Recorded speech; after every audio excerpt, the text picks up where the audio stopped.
video tutorial on the snare and tenor audition for this spring for the 2020 Renegade Regiment marching season. I'm going to go through each section of the audition and kind of explain things to look out for, common mistakes, things that as a staff we're looking for you guys to be able to really achieve at a high level on your video submissions for your auditions. So let's go ahead and get started. First, we're moving through just a big open rebound segment. We've got 2 measures of quarter note triplets. It's 12 inches. All throughout the piece, we've got all the heights specifically labeled, trying to relieve as many questions as possible since we don't have the in-person interaction available with this particular set of auditions. So we start out and we're seeing just a great full wrist turn, nice big sound, ending with a downstroke in measure 3, making sure that flows really well, seeing a steady and even quick rebound stroke throughout that.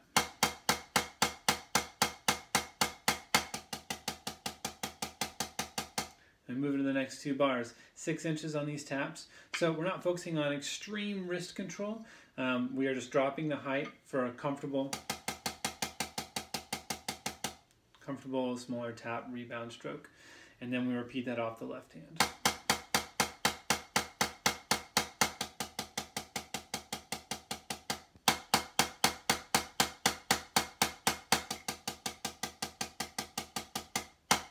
We want to see and hear the exact same thing, mirror images in sound and in sight, moving through that. Of course, we want the rhythms need to lock up with and sync up with the metronome as it shifts from a triplet feel to an 8th note feel. We have the same rhythms the next 8 bars, but the accent patterns are different. So this is starting in measure, let's see, 6, 7, 8, 9.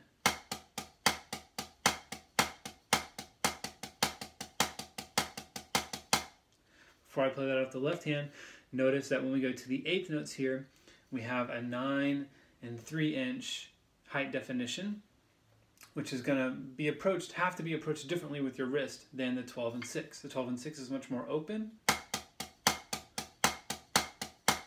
and obviously a higher height. 9 and 3, it's a lot more just in the box wrist control. Right? Should feel and look different than the more open 12 and 6. Then we play the same thing in the left.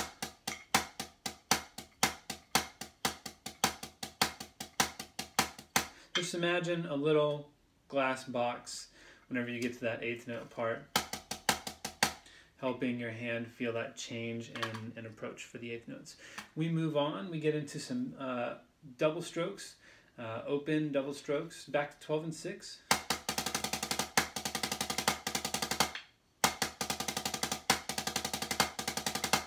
Right, hearing evenness from hand to hand in the doubles there. And then we move into some sticking changes, paradiddles into double strokes, where we should be hearing 16th note rhythm continuous.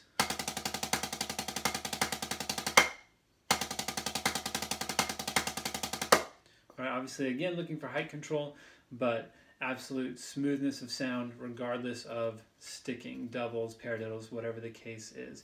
Ending with the count 4 rim shot in measure 20. That's what that X is with the house top accent, a rim shot. Don't squeeze any extra for that. All you're doing is pulling back. Then we move into some quicker double strokes with the triplet roll segment. Moving through those, not too tight, not too open, just right. Think about what the rhythm is.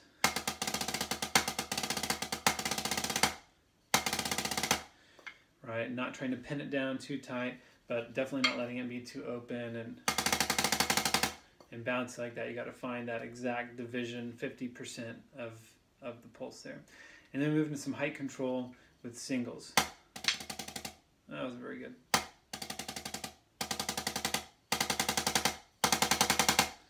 Right, feeling the slight differences you have to make in your fingers and in your wrist motion when you increase the height there. Right, that 3-inch, that is like all wrist, 100% wrist. Feel a lot of control in the front of my fulcrum, and then we move up to 6. Still a lot of wrist, but it's maybe like 10% of a little bit of finger movement in the back. It's just a little more open feeling in the back. And then 9 inches. Right, we continue to open up a little bit more with the fingers, and then 12. To get the stick down and back in time there, you have to let the fingers assist in that. And then we move into a flam ending. We've got flam accents in triplet format. The next 2 bars, right? Rebound from big beat to big beat. See that motion there? Up, getting that float in there. And then we go into flam taps at the end, where you've got to use good triple strokes to make sure that the flams don't get too wide and distort the rhythm.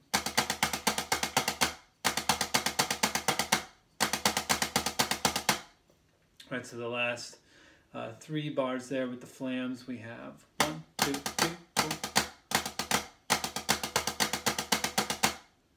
And again, be listening for consistent grace note spacing. We don't want the double stop sound. There it is. Or too open.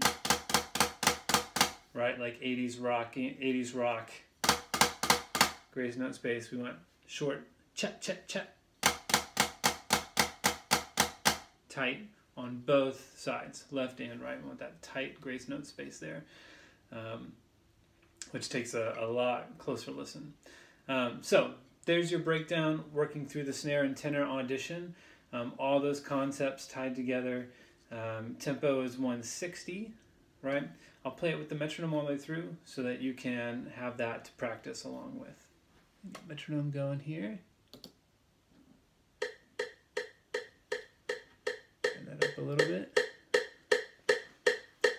There we go. 1, 2, 1, 2, 3, 4.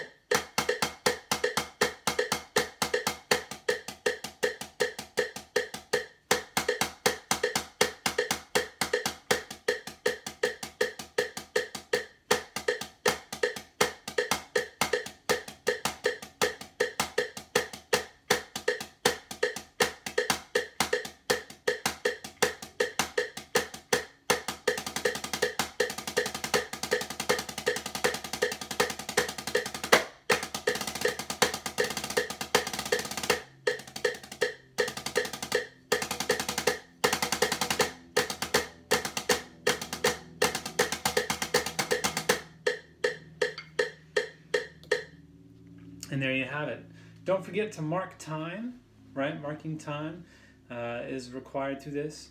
In your video submissions, set up your phone or wherever you're using to record so we can see all the way from feet to head. We can see your posture, we can see your setup to your drum pad, and we can see your feet moving in time, marking time, left, right, left, right, left, right. If you have any questions about that, if that's new to you, please reach out to me or an upperclassman or any of our instruction staff, and we'll be happy to clear that up. Left foot is on 1 and 3, right foot is on 2 and 4. All right, hope this helps.